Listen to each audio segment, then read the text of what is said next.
নমস্কার বন্ধুরা, সোনা স্টাইল কিচেন ভিলেজে আপনাদের স্বাগত জানাচ্ছি। মাছের পিসগুলো তো কবেই রান্না হয়ে গেছে, শুধু মাছের মাথা দুটোই থেকে গেছে। তাই আজ এই মাথা দুটো দিয়েই একটা রেসিপি বানিয়ে নেব।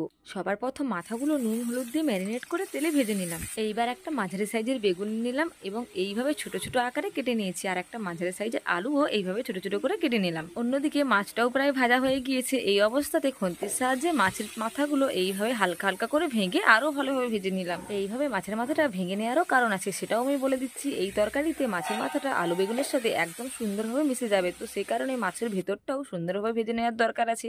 কড়াইতে অল্প একটু তেল ছিল, আরও 2 টেবিল চামচ তেল অ্যাড করে নিয়েছি এবং দুটি মাঝারি সাইজের পেঁয়াজ কুচি করে রেখেছিলাম সেটা তেলের মধ্যে দিয়ে দিলাম এবং কিছুটা চেরা কাঁচা লঙ্কা দিয়ে ভালোভাবে নাড়তে থাকলাম। পেঁয়াজের কালারটা হালকা চেঞ্জ হতে শুরু করেছে। এই অবস্থাতেই কেটে রাখা আলু এবং বেগুন দিয়ে দিলাম, আর দিলাম স্বাদ মতো নুন ও হাফ টেবিল চামচ মতো হলুদ গুঁড়ি এবং কিছু সময় হালকা ভেজে নিলাম। এই আলু বেগুন ভাজার মাঝেতেই আমি 1 টেবিল চামচ মতো আদা ও রসুন বেটে নিয়েছিলাম, সেই আদা রসুনের পেস্টটা আমি এই সময় অ্যাড করে নিলাম এবং আরও 1 থেকে 1.5 মিনিট মিডিয়াম তাপে ভেজে নিলাম। একটা জিনিস অবশ্যই খেয়াল করতে হবে, বেগুনটা যেন ঘেটে না যায়, কারণ আমি এখানে কিছু শুকনো মশলা অ্যাড করে নেব।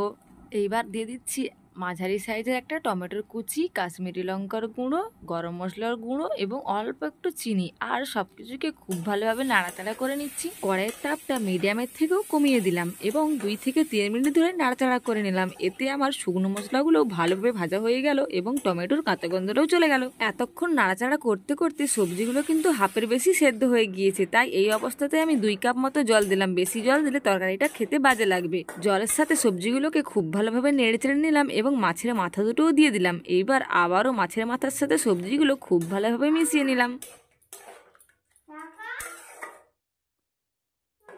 সবকিছুকে খুব ভালোভাবে মেশানো হয়ে গেলে একটা চাপা দিয়ে দিলাম এবং আরও 3 থেকে 4 মিনিট খুব ভালোভাবে ফুটিয়ে নেওয়ার পর চাপাটা খুলে খুন্তির সাহায্যে সবকিছুকে আরও ভালোভাবে মিশিয়ে নেওয়ার পর তরকারিটা নামিয়ে নিলাম।